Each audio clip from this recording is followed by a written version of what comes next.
সুপ্রিয় দর্শক, কেমন আছেন? চলে আসলাম এইমাত্র আগামীকাল খুবই গুরুত্বপূর্ণ ঘূর্ণিঝড়, ঝড় বৃষ্টি, শিলাবৃষ্টি, কালবৈশাখী ঝড় এবং আবহাওয়ার খবর নিয়ে দর্শক আজকে ভিডিওতে জানিয়ে দেবো আগামীকাল 24 ঘন্টায় কেমন থাকার সম্ভাবনা রয়েছে বাংলাদেশে 8টি থেকে 64 জেলা আবহাওয়া পরিস্থিতি, এবং আরও জানিয়ে দেবো পশ্চিমবঙ্গে কোথাও কোনো বৃষ্টিপাতের সম্ভাবনা আছে কি না। দর্শক, আপনি যদি আমাদের চ্যানেলে নতুন দর্শক হয়ে থাকেন তাহলে চ্যানেলটিকে সাবস্ক্রাইব করে পাশে থাকা বেল আইকনটি অন করে দিন।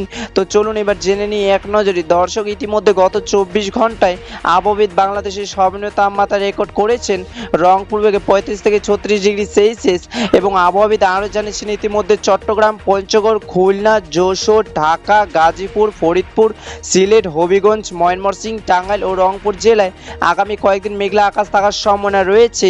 এবং পশ্চিমবঙ্গে আবহাওয়া দপ্তর সর্বনিম্ন তাপমাত্রা রেকর্ড করেছেন হলদিয়া, বর্ধমান এবং রায়গঞ্জে 34 থেকে 35 ডিগ্রি সেলসিয়াস, এবং পশ্চিমবঙ্গে হলদিয়া, খড়গপুর, কলকাতা, বীরভূম, বাঁকুড়া, পুরুলিয়া, আসানসোল, রায়গঞ্জ কয়েকদিন মেঘলা আকাশ থাকার সম্ভাবনা রয়েছে।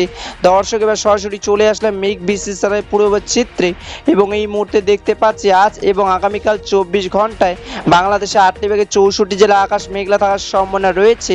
আপাতত 24 ঘন্টা রাজশাহী, খুলনা, বরিশাল, ঢাকা, ময়মনসিংহ, গাজীপুর, টাঙ্গাইল, সিলেট, চট্টগ্রাম হালকা বৃষ্টি পড়ার সম্ভাবনা রয়েছে, এবং পশ্চিমবঙ্গে মুর্শিদাবাদ, বোলপুর, আসানসোল, খড়গপুর, বাঁকুড়া, কলকাতা, হলদিয়া বৃষ্টি পড়ার সম্ভাবনা রয়েছে। 4ই মে 2026 সোমবারের খবর। ধন্যবাদ।